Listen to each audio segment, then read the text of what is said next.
Welcome back to Hope for the Caregiver. This is Peter Rosenberger. This is the program for you as a family caregiver. HopeForTheCaregiver.com. If you want to be a part of the program, go out there. There's a little form you fill out. Just you got a comment, you got a question, whatever's on your heart. And if you want us to call you from the program, just put your number in there and we'll be glad to do it. HopeForTheCaregiver.com. While you're there, check out all the resources we have for you. The podcast is free. Take advantage of it. Friends don't let friends caregive alone. And this is too hard a job for you to try to do all by yourself. That's 35 years of experience. And don't try to do this by yourself. It's too brutal. So go out there and take a look. I put it all out there for you. I've got blog posts. I've got books. I've got audiobooks. I've got podcasts. I've got music. So many different things. HopeForTheCaregiver.com.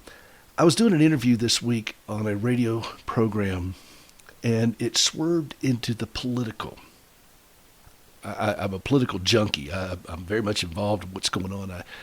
I pay attention. I read a lot, and I immerse myself in it. But that is not my message for this program or the other things that I do. I do write some things, but it's always from a caregiver standpoint.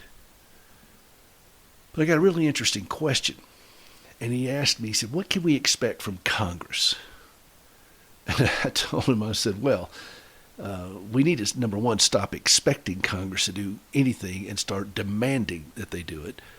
But if you want to know what you can expect from Congress, you can expect Congress to act in its own self-interest. They are interested in perpetuating their own kingdom that they've created around themselves, this bubble they live in. And they're not going to do anything about it. Otherwise, we'd have term limits. And they don't miss a paycheck. When the government shuts down, they don't miss a paycheck. Nothing happens to these people punitively, and a lot of them go there with marginal means, modest means, and they come out as multi-zillionaires. Explain that, because we know how much the salaries are. And you see this systemic problem inside the Beltway in Washington. And this guy went on to the conversation, and I didn't hold back. I mean, I think I have legitimate reason, and I can document why I say these things. I can't explain all the little policy nuances. All I say is just follow the money. And when you see somebody who makes, roughly $200,000 a year, and within 5 years they're worth $20-30 million, you do the math and figure it out. And they're going to come up with all kinds of ways to shield themselves and not have to play by the same rules that other people do. We saw this. We've witnessed it. This is not new. But he referred to something, and it just caught my ear for a moment, and it brought me back into the world of caregivers, because I don't want to swim too long in the pool of politics, because first off, there's not a lot of chlorine in that pool. But he said that, these public servants, and I stopped him. And I said, they're not public servants. First off, they're neither public nor servants. Public implies that they're doing things for the good of the whole. And these people are not doing this. And you all know they're barking at the bequest of whoever pays them and whatever their special interests are. And as far as servant, that implies you're doing something that is benevolent out of, your own lack sometimes, and you're not being compensated per se, certainly commensurate with what you're doing. And these guys aren't servants. I mean, I think you all see that. I mean, I don't know anybody that looks at these people and say, oh, they're servants. They got real servant's heart. As a collective whole, no. And I've been around a lot of people in Congress, and as a collective whole, they don't. They preen and spout off things to perpetuate their election cycles. And I stopped him and I said, and I'm sorry if I'm a little bit harsh with this, but I've been watching what's happening with our country, and it does inflame me a little bit. So I have to back away, because that's off message for me. But the term public servant just kind of rankled me. And I said to him, you know who the public servants are in this country? It's caregivers of wounded warriors, of first responders, fire, paramedics, rescue, police officers, people who put on uniforms and rush to danger. Those people are serving the collective good in their profession, and the people that care for them after they receive tremendous wounds, injuries, disease, mental illness issues. I know too many cops who struggle mightily with years of being on the force and they're just the PTSD, and I don't know what they call it now, but they used to call it PTSD. And family members who are left to pick up the pieces of that are untrained and unpaid. And I said this to this host. I said, to me, those are public servants. Those are the people that are putting themselves between that individual and a horrific end. And I know people right now who are taking care of family members, young kids that went over to Iraq and shot up people with 50 caliber weapons, and they can't process it.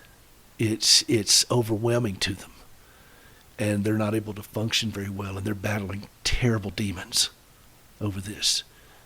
I spent a lot of time at Walter Reed at the beginning of all this was going on. Gracie and I were up there a lot when stuff was going on in Iraq and Afghanistan. And I saw family members there at Walter Reed taking care of their loved ones. Kids that have received terrible wounds that are going to last a lifetime. I look at the wounds that Gracie has received, and we're decades and decades into this.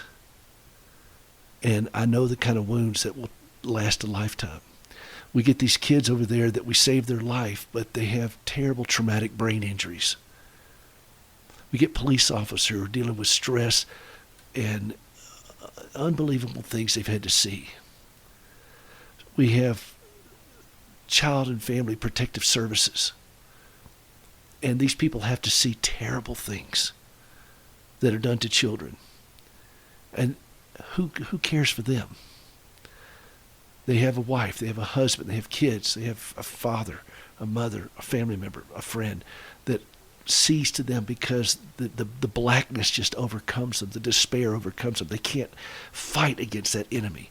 And they're doing it without pay, and they're doing it without training. They're public servants. And maybe it's just a little bit of I don't know, maybe I'm being a little bit, you fill in the blank.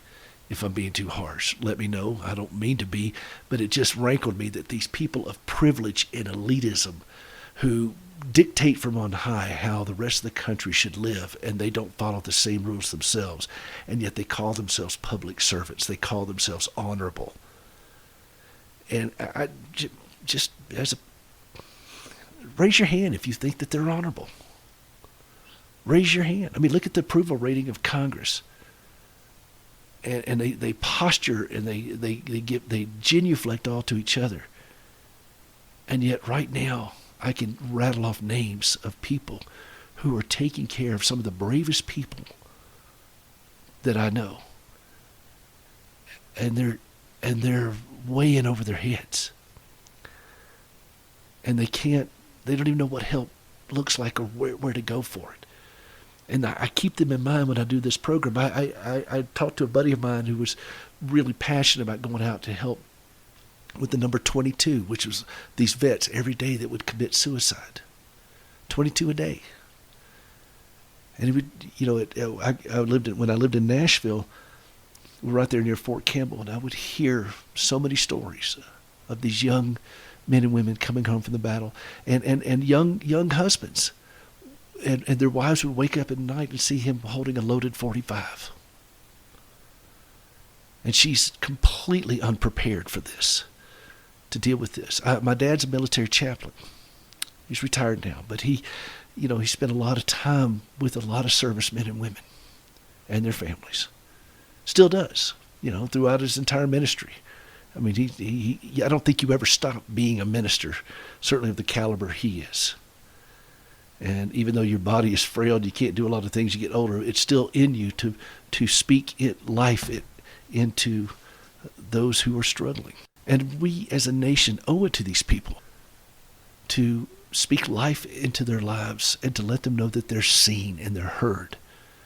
And so I'm just asking you I don't know, it's a little bit of a rant on my part, but when you hear the term public servant, would you help direct people to who are really doing the public a service, in the sense of they're doing it out of lack, out of no compensation. They're just caring for someone who cared for a lot of people. I know too many cops who have retired and they're not sure how to function in normal life. I got a buddy of mine who's that way. He said it's taken years to bleed off what he went through and the relationships that suffered along the way. And I look at these young men and women that we were able to get to. They call it the golden hour. I've talked to a lot of folks at Walter Reed. A former commanding general of Walter Reed's a good friend of mine. And they called it the golden hour. They were able to get to these kids within a certain time frame and save their life. And otherwise, the body count would have been much higher in Iraq and Afghanistan, like it was in Vietnam. We couldn't get to them in time. We couldn't save them from that. But we did in Iraq and Afghanistan. Medical technology has come a long way, or the way we do things. But we've saved them to a lifetime of neurological trauma. A lot of these kids got their bells rung pretty hard. And the families are left to take care of them.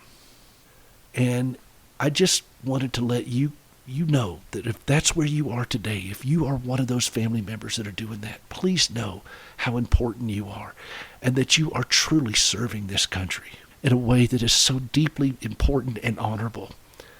And there is help available for you. Get a hold of a chaplain. If you're a social worker that deals with family and protective services with children, please know that what you're doing has great value. And I implore you to seek counseling and help for yourself, because I appreciate the pain that you have to witness and see. And if you're caring for someone that does this, please seek out counseling for yourself, because what they're carrying is too big for you to be able to carry it with them as well without some professional help. Healthy caregivers make better caregivers. Let's be healthy together, and thank you for being true public servants. Thanks for indulging me on that one. This is Peter Rosenberger. This is Hope for the Caregiver. We'll be right back.